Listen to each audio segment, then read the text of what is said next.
Mr. President, Mr. Speaker, members of the Congress of the United States, the gravity of the situation which confronts the world today necessitates my appearance before a joint session of the Congress. The foreign policy and the national security of this country are involved. One aspect of the present situation, which I present to you at this time for your consideration and decision, concerns Greece and Turkey. The United States has received from the Greek government an urgent appeal for financial and economic assistance. Preliminary reports from the American Economic Mission now in Greece and reports from the American ambassador in Greece corroborate the statement of the Greek government that assistance is imperative if Greece is to survive as a free nation. I do not believe that the American people and the Congress wish to turn a deaf ear to the appeal of the Greek government. Greece is not a rich country. Lack of sufficient natural resources has always forced the Greek people to work hard to make both ends meet. Since 1940, this industrious, peace-loving country has suffered invasion, 4 years of cruel enemy occupation, and bitter internal strife. When forces of liberation entered Greece, they found that the retreating Germans had destroyed virtually all the railways, roads, port facilities, communications, and merchant marine. More than 1,000 villages had been burned. 85% of the children were tubercular. Livestock, poultry, and draft animals had almost disappeared. Inflation had wiped out practically all savings. As a result of these tragic conditions, a militant minority, exploiting human want and misery, was able to create political chaos, which until now has made economic recovery impossible. Greece is today without funds to finance the importation of those goods which are essential to bare subsistence. Under these circumstances, the people of Greece cannot make progress in solving their problems of reconstruction. Greece is in desperate need of financial and economic assistance to enable it to resume purchases of food, clothing, fuel, and seeds. These are indispensable for the subsistence of its people and are obtainable only from abroad. Greece must have help to import the goods necessary to restore internal order and security, so essential for economic and political recovery. The Greek government has also asked for the assistance of experienced American administrators, economists, and technicians to ensure that the financial and other aid given to Greece shall be used effectively in creating a stable and self-sustaining economy and in improving its public administration. The very existence of the Greek state is today threatened by the terrorist activities of several thousand armed men led by communists who defy the government's authority at a number of points, particularly along the northern boundaries. A commission appointed by the United Nations Security Council is at present investigating disturbed conditions in northern Greece and alleged border violations along the frontiers between Greece on the one hand and Albania, Bulgaria, and Yugoslavia on the other. Meanwhile, the Greek government is unable to cope with the situation. The Greek army is small and poorly equipped. It needs supplies and equipment if it is to restore authority to the government throughout Greek territory. Greece must have assistance if it is to become a self-supporting and self-respecting democracy. The United States must supply this assistance. We have already extended to Greece certain types of relief and economic aid, but these are inadequate. There is no other country to which democratic Greece can turn. No other nation is willing and able to provide the necessary support for a democratic Greek government. The British government, which has been helping Greece, can give no further financial or economic aid after March 31st. Great Britain finds itself under the necessity of reducing or liquidating its commitments in several parts of the world, including Greece. We have considered how the United Nations might assist in this crisis, but the situation is an urgent one, requiring immediate action. And the United Nations and its related organizations are not in a position to extend help of the kind that is required. It is important to note that the Greek government has asked for our aid in utilizing effectively the financial and other assistance we may give to Greece and in improving its public administration. It is of the utmost importance that we supervise the use of any funds made available to Greece in such a manner that each dollar spent will count toward making Greece self-supporting and will help to build an economy in which a healthy democracy can flourish. No government is perfect. One of the chief virtues of a democracy, however, is that its defects are always visible and under democratic processes can be pointed out and corrected. The government of Greece is not perfect. Nevertheless, it represents 85% of the members of the Greek Parliament who were chosen in an election last year. Foreign observers, including 692 Americans, considered this election to be a fair expression of the views of the Greek people. The Greek government has been operating in an atmosphere of chaos and extremism. It has made mistakes. The extension of aid by this country does not mean that the United States condones everything that the Greek government has done or will do. We have condemned in the past, and we condemn now, extremist measures of the right or the left. We have in the past advised tolerance, and we advise tolerance now.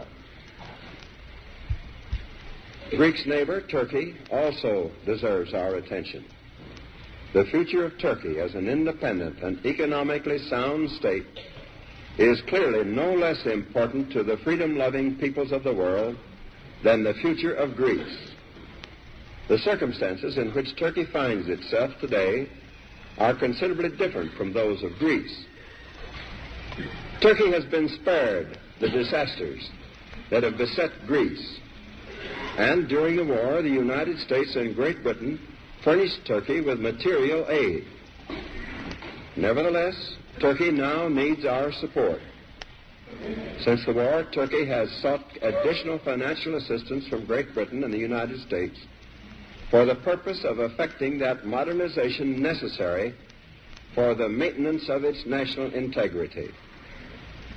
That integrity is essential to the preservation of order in the Middle East. The British government has informed us that, owing to its own difficulties, it can no longer extend financial or economic aid to Turkey. As in the case of Greece, if Turkey is to have the assistance it needs, the United States must supply it.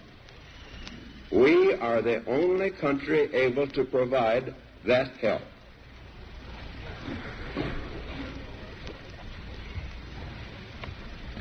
I am fully aware of the broad implications involved if the United States extends assistance to Greece and Turkey, and I shall discuss these implications with you at this time.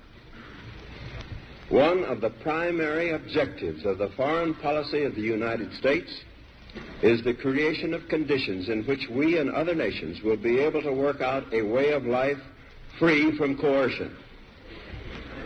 This was a fundamental issue in the war with Germany and Japan. Our victory was won over countries which sought to impose their will and their way of life upon other nations. To ensure the peaceful development of nations, free from coercion, the United States has taken a leading part in establishing the United Nations. The United Nations is designed to make possible lasting freedom and independence for all its members.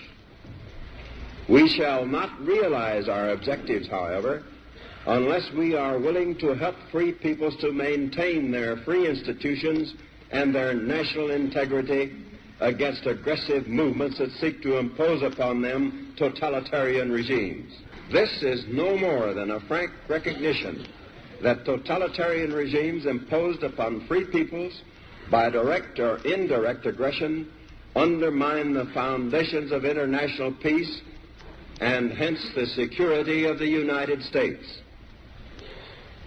The peoples of a number of countries of the world have recently had totalitarian regimes forced upon them against their will. The government of the United States has made frequent protests against coercion and intimidation in violation of the Yalta Agreement in Poland, Romania, and Bulgaria. I must also state that in a number of other countries there have been similar developments. At the present moment, in world history, nearly every nation must choose between alternative ways of life. The choice is too often not a free one. One way of life is based upon the will of the majority and is distinguished by free institutions, representative government, free elections, guarantees of individual liberty, freedom of speech and religion, and freedom from political oppression. The second way of life is based upon the will of a minority, forcibly imposed upon the majority. It relies upon terror and oppression, a controlled press and radio, fixed elections, and the suppression of personal freedoms.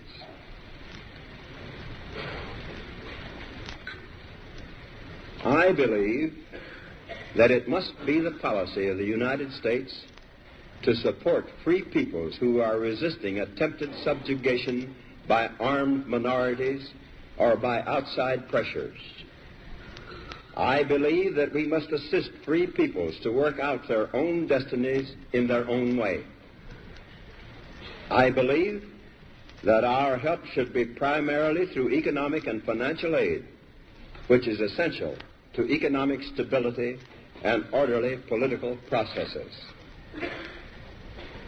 The world is not static, and the status quo is not sacred. But we cannot allow changes in the status quo in violation of the Charter of the United Nations by such methods as coercion, such subterfuges as political infiltration. In helping free and independent nations to maintain their freedom, the United States will be giving effect to the principles of the Charter of the United Nations. It is necessary only to glance at a map to realize that the survival and integrity of the Greek nation are of grave importance in a much wider situation. If Greece should fall under the control of an armed minority, the effect upon its neighbor Turkey would be immediate and serious.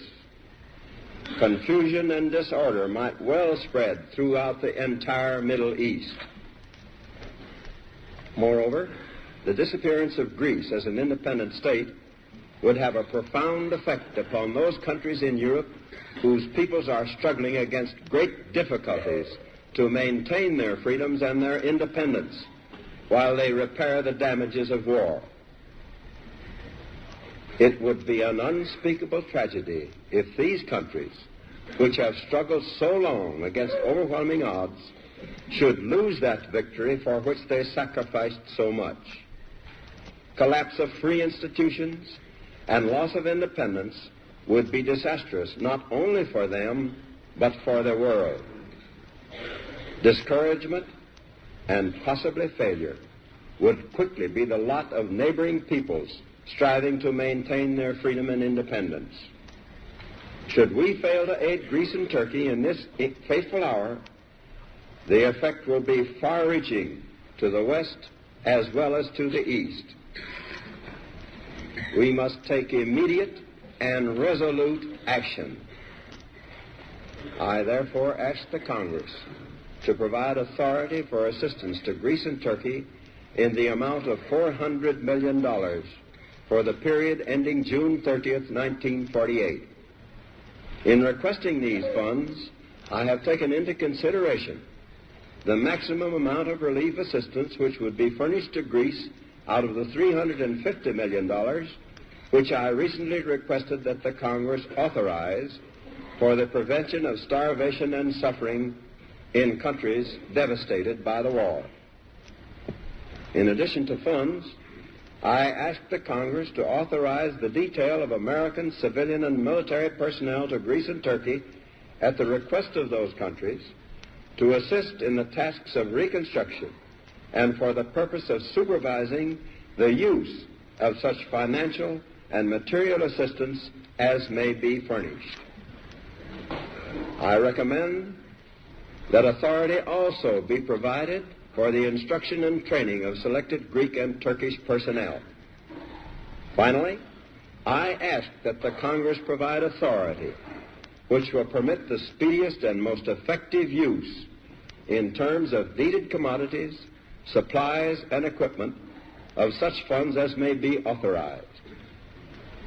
If further funds or further authority should be needed for the purposes indicated in this message, I shall not hesitate to bring the situation before the Congress. On this subject, the executive and legislative branches of the government must work together. This is a serious course upon which we embark. I would not recommend it, except that the alternative is much more serious. The United States contributed $341 billion toward winning World War II. This is an investment in world freedom and world peace. The assistance that I'm recommending for Greece and Turkey amounts to a little more than 0.1% of this investment. It is only common sense that we should safeguard this investment and make sure that it was not in vain. The seeds of totalitarian regimes are nurtured by misery and want. They spread and grow in the evil soil of poverty and strife. They reach their full growth when the hope of a people for a better life has died. We must keep that hope alive. The free peoples of the world look to us for support in maintaining their freedoms. If we falter in our leadership, we may endanger the peace of the world, and we shall surely endanger the welfare of this nation. Great responsibilities have been placed upon us by the swift movement of events. I am confident that the Congress will face these responsibilities squarely.